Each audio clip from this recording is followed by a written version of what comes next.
और इस वक्त हमारे साथ केंद्रीय minority affairs minister Mukhtar Abbas Naqvi जुड़ गए हैं।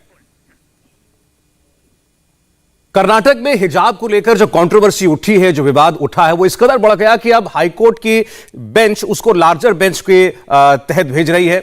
और सड़कों पर जैसे आपने देखा, दोनों तरफ गुट बन गए हैं।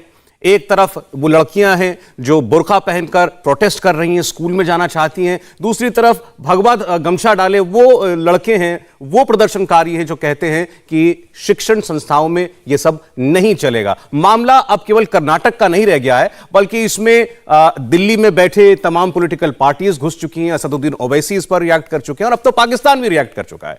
इस पर बात करने के लिए केंद्रीय अल्पसंख्यक मामलों के मंत्री मुख्तार अब्बास नकवी साहब हमारे साथ हैं। नकवी साहब, आपका बहुत स्वागत है। पहले तो ये सब नहीं समझ पा रहे कि मामला इतना बड़ा बन कैसे गया। 6 लड़कियां थीं जो उडुपी के एक स्कूल या कॉलेज में जाना चाहती थी हिजाब पहनकर। केवल एक शहर के एक कॉलेज का मामला आज ये अंतर्राष्ट्रीय रूप ले रहा है। देखिए, ये हिजाब के नाम पर जो हरर हंगामा और हरर हाहाकार मचा हुआ है, वो शुद्ध रूप से यूनिफॉर्म पर मिस इन्फॉर्म करने की कम्युनल कॉन्स्पिरेसी का कंपटीशन है, इससे ज़्यादा कुछ नहीं।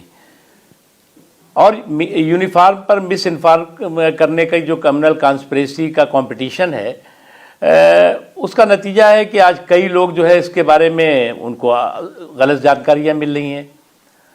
भाई, कोई भी इंस्टीट्यूशन होता है, उसका अपना ड्रेस कोड होता है, उसका अपनी जो है वो डिसिप्लिन होता है, अपनी डिग्निटी होती है, अपने डिसीज़न होते हैं।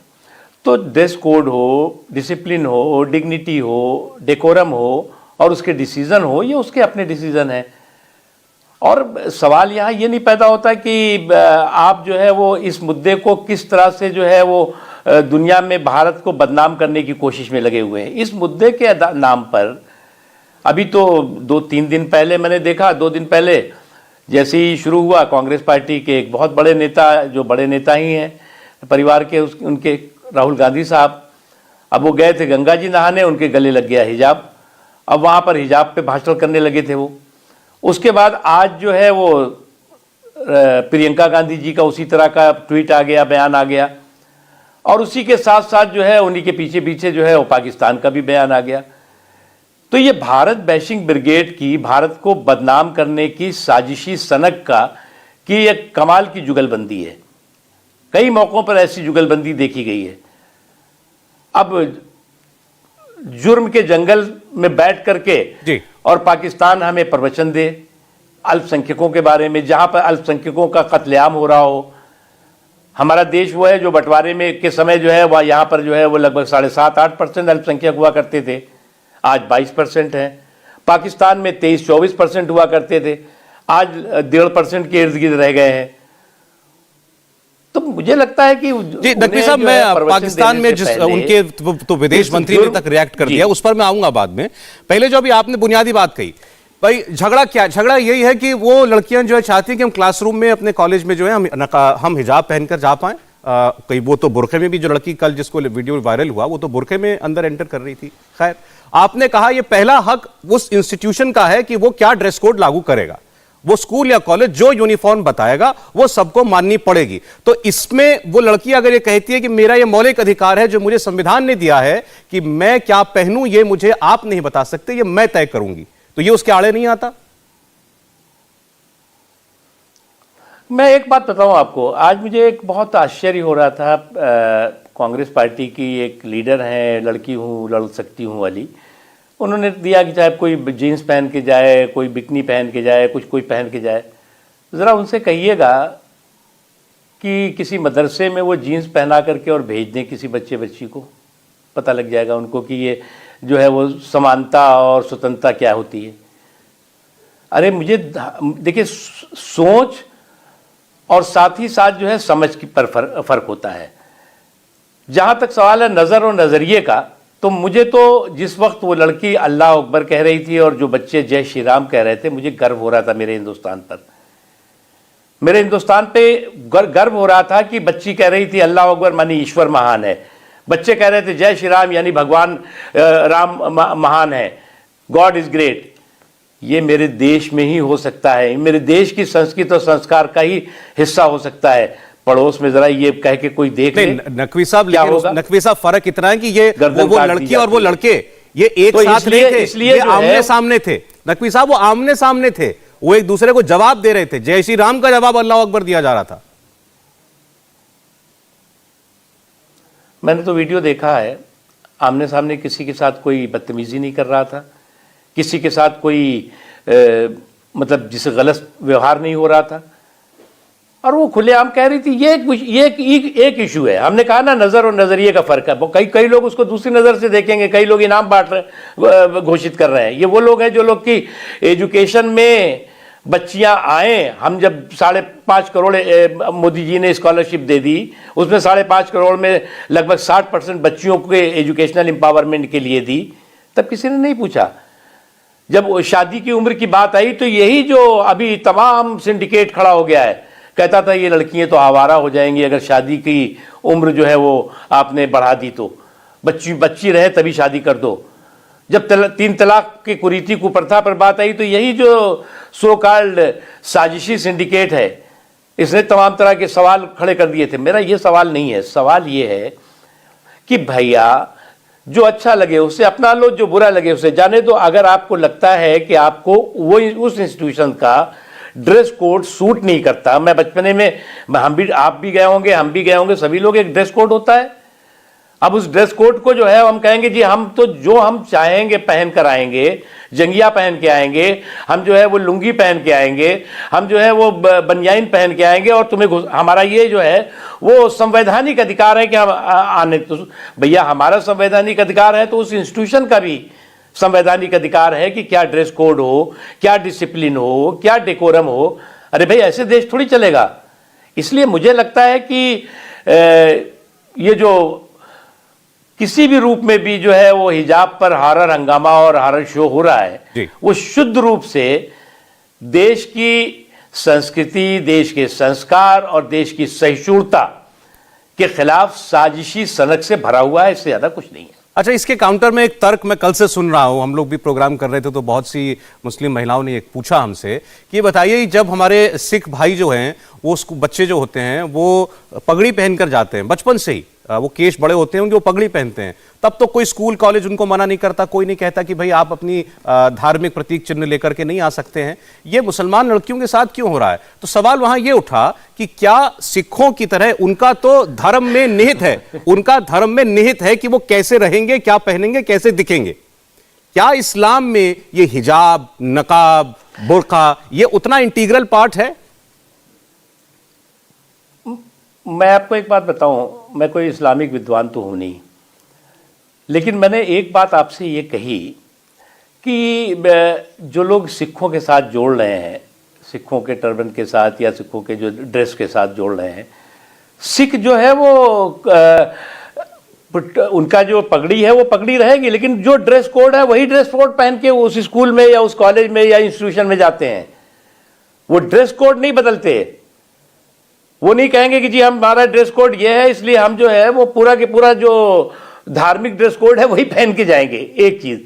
दूसरी चीज ये कि मैंने आपको बताया, मैंने कहा कि भाई हम जो अच्छा लगे उसे अपना लो, जो बुरा लगे उसे जाने दो। इसलिए मुझे लगता है कि हिजाब के जो हॉरर या हंगामे से इस देश की जो कल्चर है, जो कमिटमेंट है, उस पर किसी भी तरह की क्रिमिनल कॉन्स्पिरेसी अनएक्सेप्टेबल है, स्वीकार नहीं है। आप इसको कॉन्स्पिरेसी क्यों कह रहे हैं?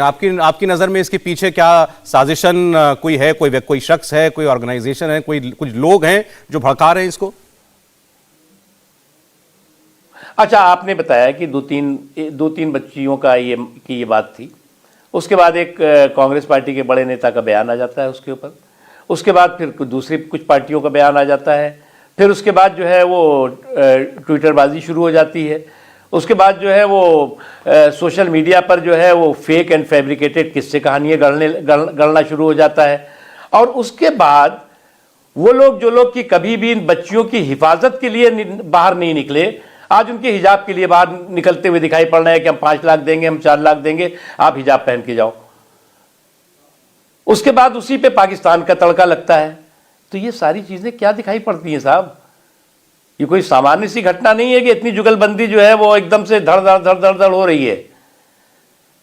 क्योंकि कुछ लोगों को ये लगता है कि देश का जो, हमारे देश का पूरी दुनिया में जो एक कद बढ़ रहा है, संस्कार और संस्कृति को मान्यता और इज्जत मिल रही है, हमारा देश जो है वो दंगों से मुक्त एक माहौल के साथ जो है वो इन 7.5 सालों में चल रहा है। न धमाके हो रहे हैं, न दंगे हो रहे हैं। तो ये कैसे हम इसको जो है वो इसमें आग लगाएं? कैसे हम दुनिया में को बताएं कि साहब मोदी जी के युग में साहब जो है वो कोई सुरक्षित नहीं है, स्वतंत्रता नहीं है।